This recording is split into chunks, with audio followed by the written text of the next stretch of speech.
ज्योतिषा याला विनंती करतो आपल्याकडे साधनाची होते अशा अनेक कवयित्री बुलढाण्याच्या या साहित्य प्रवासामध्ये भर घालत आहे. मॅडम कविता संवाद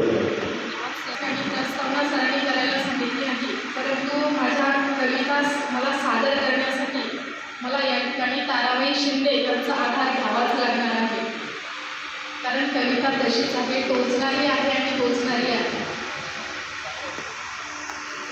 कविता सादर करायची की नाही नवऱ्याला विचारल्यानंतर त्यांनी एकच उत्तर दिलं, घरावर दगड येणार नाही, घरावर दगड येणार नाही, त्याची काळजी घे आणि काय सादर करायचं ते कर. तर आमच्या कवितेचं नाव आहे मित्र.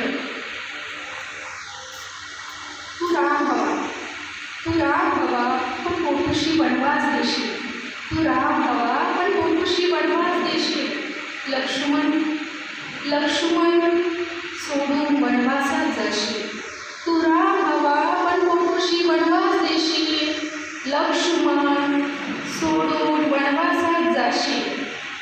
हनुमान पण बाल ब्रह्मचारी, हनुमान पण बाल ब्रह्मचारी. स्वर्णलंकी रावण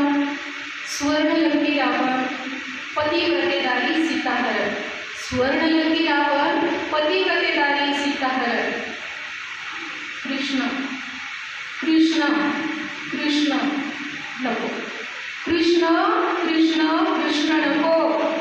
मी रुक्मिणी तू सहस्रनारी मीरा राधा. कृष्ण नको. मी रुक्मिणी तू सहस्रनारी मीरा राधा.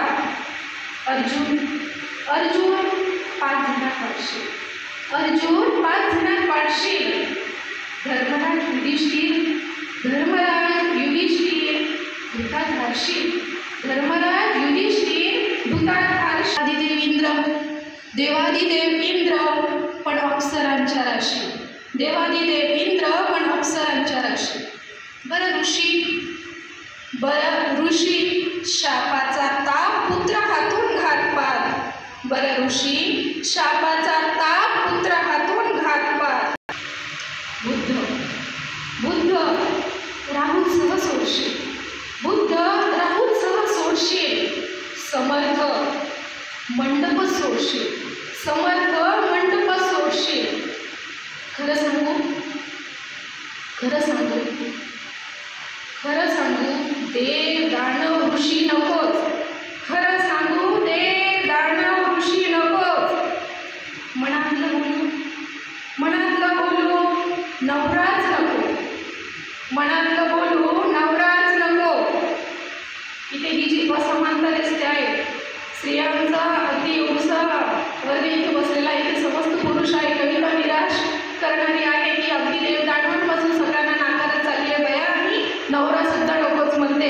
इथेच कवितेचा शेवट करावासा वाटला, परंतु पुन्हा सतत विवेक बुद्धीने विचार केला की माझी जी संस्कृती आहे ती टिकवणं गरजेचे आहे. म्हणून शेवटच्या 2 ओळी, खरं सांगू देव दानव ऋषी नकोच, मनातलं बोलू नवराच नकोय.